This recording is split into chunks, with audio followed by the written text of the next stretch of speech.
Japon, la chambre basse du Parlement a approuvé tôt ce matin les candidats du gouvernement au poste de gouverneur et de sous-gouverneur de la Banque centrale, entérinant ainsi en partie la nomination d'une nouvelle direction qui sera chargée de diriger une sortie en douceur de la politique monétaire ultra-laxiste actuelle. La chambre haute devrait approuver ces nominations aujourd'hui et l'approbation par les deux chambres était acquise puisque la coalition au pouvoir détient la majorité des sièges dans les deux chambres. Avec cette approbation, le candidat du gouvernement, Kazuo Ueda, succédera officiellement au gouvernement sortant de la BOJ, Haruhiko Kuroda, dont le deuxième mandat de 5 ans se terminera le 8 avril prochain. Ueda précédera donc sa première réunion de politique monétaire les 27 et 28 avril prochains. La première mission du nouveau gouverneur sera de supprimer progressivement le choix controversé de contrôle de la courbe des taux qui a suscité de vives critiques dans l'opinion publique pour avoir faussé les fonctions du marché et compressé les marges des établissements bancaires. Ceci étant, les dernières projections du bord de la BOJ tablent sur une inflation sous-jacente de 3% au S1 2023 avant de ralentir à 1,6% fin 2023. C'est pourquoi, lors d'une récente audition devant les parlementaires, Ueda a déclaré qu'il était approprié que le Japon maintienne sa stratégie d'assouplissement monétaire. La Banque centrale du Canada a maintenu hier son principal taux directeur à 4,5% comme cela a été anticipé par les marchés et devient ainsi la première banque centrale mondiale à faire une pause dans son resserrement monétaire. Au cours de la dernière année, la Banque centrale canadienne a relevé ses taux à 8 reprises, soit un total de hausse de 425 points de base et ce pour maîtriser une inflation record qui a atteint en données annuelles 8,1% en 2022 mais qui a ralenti à 5,9% en janvier. Compte tenu de la faible croissance attendue dans les prochains trimestres, l'institution estime que les pressions sur les marchés devraient s'alléger et à terme continuer de faire baisser l'inflation, mais elle reste prête à relever son taux si besoin. Les entreprises du secteur privé aux États-Unis ont créé 242 000 emplois en février, soit plus qu'au mois de janvier, et que ce qui était attendu signe que le marché du travail outre-Atlantique reste en excellente santé, selon l'enquête mensuelle ADP publiée hier. C'est plus que les 205 000 créations d'emplois anticipées par les analystes selon le consensus de MarketWatch.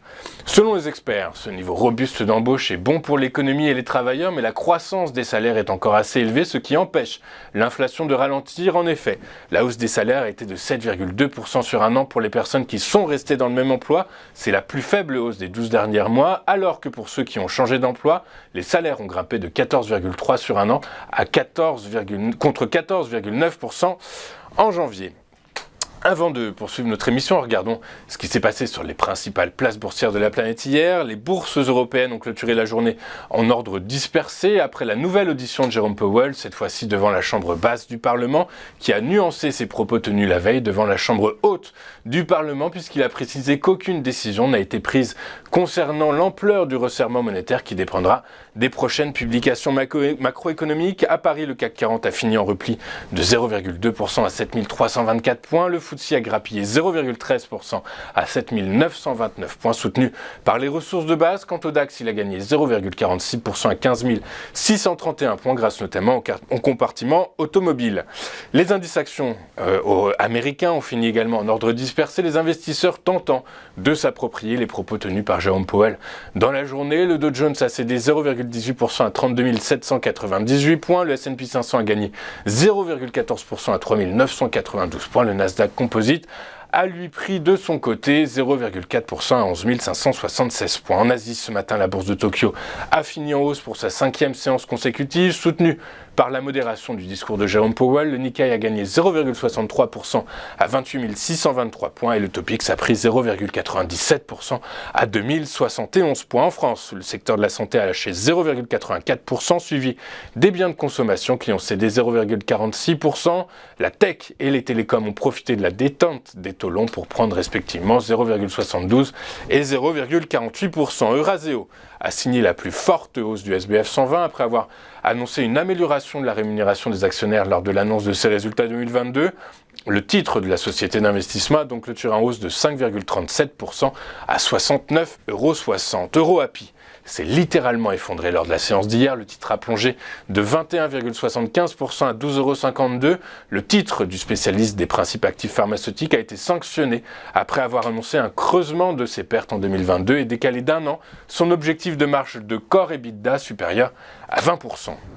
Sur le marché des rendements obligataires, le rendement des bons du Trésor américain à 2 ans a encore progressé après sa forte hausse de la veille, prenant plus de 3 points de base à 5,044%. Notons à ce sujet que l'écart de rendement entre les emprunts à 2 et 10 ans était hier de 106 points de base et qu'il n'avait pas été atteint, que les 100 points de base n'avaient pas été atteints depuis août 81. Je vous rappelle que depuis 1940, toute inversion de la courbe de rendement entre le 2 ans et le 10 ans supérieur à 100 points de base a été annonciatrice d'une récession économique dans les 8 mois. En Europe, le Bund à 2 ans a fini sur un gain de 1 point de base à 3,33% après avoir atteint 3,36% en matinée, un plus haut depuis l'exercice 2008. Le 10 ans allemand a reculé, lui, de 4 points de base à 2,64%. Le 10 ans français a cédé 6 points de base à 3,13%, alors que son pendant à 2 ans a progressé, lui, de 3,36%. Ça a progressé à 3,36%. Quant au baril de Brent et de WTI, la perspective d'un resserrement monétaire aux États-Unis plus marqué que prévu a pesé sur les cours. Le Brent pour livraison mai a lâché 0,49% à 82,88 $. Le baril de WTI pour livraison avril a lui reculé de 0,85% à 76,92 $. Enfin, du côté des cryptos, la perspective d'un resserrement monétaire plus long que prévu pèse sur les monnaies virtuelles. Le Bitcoin a cédé 1,28% à 21 810 $. L'Ethereum a lui reculé de 0,25% à 1465 $ l'unité.